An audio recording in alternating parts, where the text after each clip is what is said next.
Com certeza vocês já ouviram falar sobre a Arca de Noé, sobre o fim dos tempos, sobre o retorno de um profeta ou de um Messias. A gente vai falar sobre isso aqui nesse vídeo e vamos saber que os extraterrestres já estão aqui no nosso sistema solar.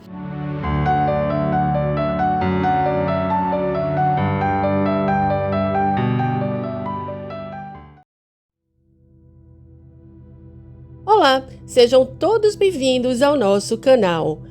Nesse nosso encontro, vamos lembrar mais uma vez do passado da humanidade, aquele que não conhecemos até então, na sua, digamos, total realidade. Eu vou deixar o link para vocês aqui na descrição desse vídeo, assim vocês podem ver esses vídeos anteriores. Mas vamos dar uma repassada nisso tudo, por isso eu trouxe um trecho da epopeia de Atrahasis, que eu falo dessa epopeia, que é um antigo texto sumeriano, eu falo disso em um desses vídeos, onde fala na construção de uma suposta arca. Texto esse que pode ter dado origem à história descrita na Bíblia sobre o dilúvio e a Arca de Noé. Provavelmente esses supostos deuses, na antiguidade, não passavam de extraterrestres que, por terem tecnologia avançada para a época, essas civilizações antigas e primitivas consideravam-os deuses. Então, eu vou ler parte dessa epopeia e vou explicando para vocês sobre isso. Eu vou começar a ler o texto. O aumento da população e seu ruído perturba os deuses que decidem acabar com a humanidade. O deus Enki, no entanto, envia um sonho a Atrahasis. Enlil cometeu um ato maldoso contra a população. Atrahasis, pronto para falar, disse ao seu senhor: "Faça-me saber o significado do sonho que tive. Deixe-me saber para que eu possa olhar para a sua consequência." Então agora eu vou explicar um pouco para vocês sobre isso.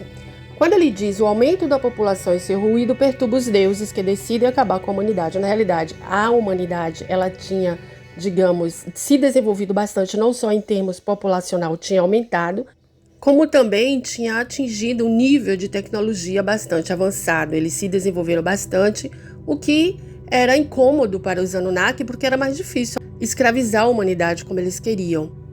Então ele diz o seguinte, que Enlil cometeu um ato maldoso contra a população.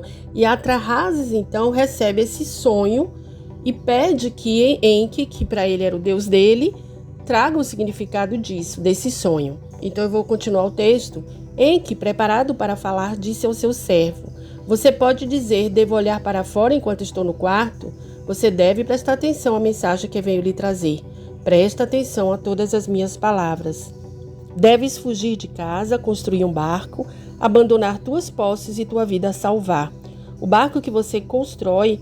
E aí tem uma lacuna no texto que não foi possível recuperar, né? Porque esses escritos são muito antigos, então alguns estavam realmente muito danificados, de forma que os arqueólogos não conseguiram recuperar. Bem, então aí tem uma lacuna.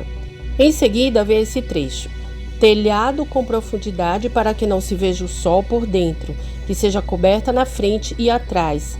A engrenagem deve ser firme, o tom deve ser firme para assim dar força ao barco.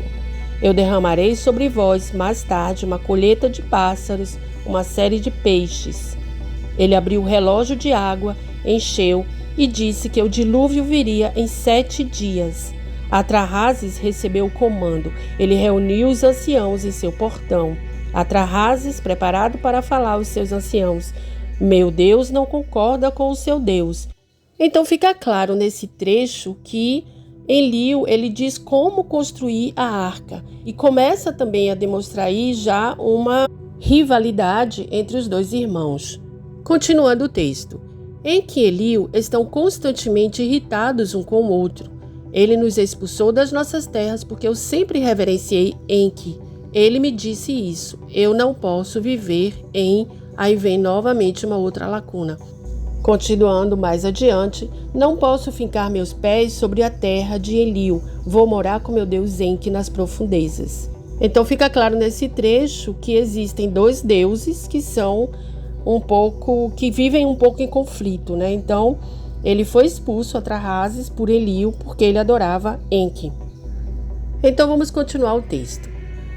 Mais adiante, a perspectiva do tempo mudou. Haddad, deus da tempestade, começou a rugir nas nuvens. O Deus que ouviram seu clamor. Ele trouxe piche para selar a porta. Daquele momento ele havia trancado sua porta. Haddad estava rugindo nas nuvens. Os ventos estavam furiosos, como por ele estabelecido. Ele cortou a corda de amarração e lançou o barco. Aí tem uma lacuna, depois continua. O dilúvio veio, o seu poder veio sobre os povos como uma batalha. Uma pessoa não via a outra, eles não podiam reconhecer uns aos outros na catástrofe. O dilúvio baixou como um touro, o vento ressoava como uma águia gritando. A escuridão era densa, o sol se foi. Então esses são os trechos descritos pelos sumérios. Então será se o dilúvio retratado na Bíblia não se origina das antigas epopeias sumerianas? O que é que vocês acham? Escreva aí nos comentários. Mas vamos continuar nosso vídeo de hoje, que está bastante interessante. Nós sempre ouvimos falar da segunda vinda de um Messias ou de um Deus, um avatar divino. Essa segunda vinda é retratada em muitas religiões e tradições indígenas também. É sobre um Deus que iria voltar, salvar as pessoas, erradicar o mal, restaurar a justiça na terra. Essa segunda vinda é mais associada, na realidade, a Jesus de Nazaré, que os cristãos acreditam está destinado a retornar e ter 1000 anos de paz e amor. Na religião islâmica, Jesus é profetizado para retornar como Isa e acompanhará o Imã al-Mahdi para destruir o falso Messias e estabelecer a paz, a justiça em todo o mundo. Na religião hindu, a 10ª e última encarnação de Vishnu é profetizada para retornar como Kalki, que vai acabar com a era corrupta da humanidade chamada de Kali Yuga, e inaugurar a era de ouro de Satya Yuga.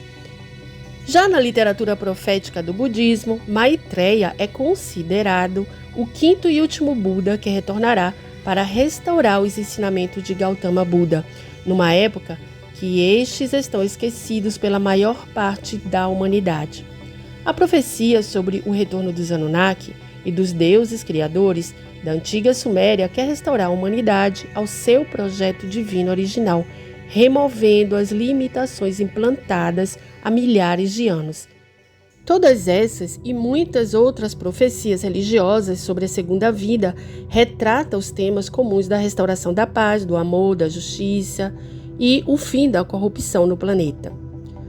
Talvez vocês não saibam, mas as tradições indígenas elas têm inúmeras referências a seres divinos, brilhantes, espíritos, deuses, que de fato descrevem o que parece visitantes extraterrestres que possuem tecnologias avançadas, interagindo com humanos primitivos, fazendo viagens espaciais, desdobramentos. Esses seres pareciam poderosos guardiões dos céus. Esses visitantes também podiam usar viagens no tempo, fazer desdobramentos, acessar portais, espaços temporais e modificar geneticamente esses seres humanos, e fazendo uniões com eles também.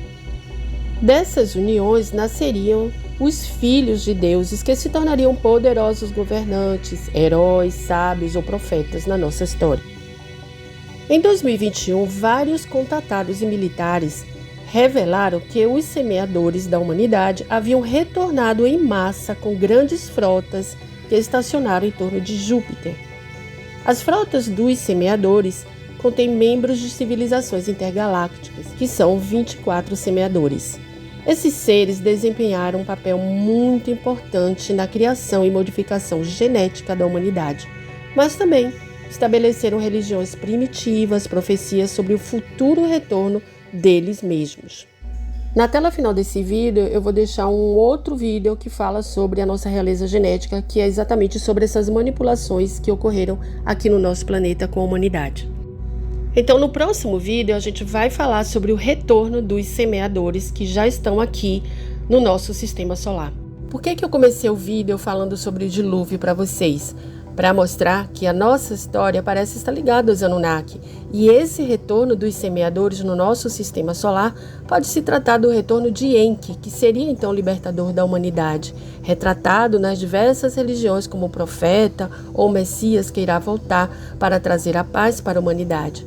Porque como para tudo no universo existe a causa e o efeito, então Os Anunnaki teriam uma espécie de karma com os humanos da Terra, porque foram eles que manipularam o nosso DNA e que provocaram um dilúvio ainda na época de Atlântida, atrasando todo o processo evolutivo dos seres da Terra. Eu fico por aqui com muita gratidão no coração. Eu peço a vocês que divulguem esse vídeo, que compartilhem, que curtam. E quem está aqui pela primeira vez, se gostou de seguir nosso canal. Muita gratidão mesmo. E eu desejo muita paz e muito, muito amor para cada um de vocês. Até a próxima.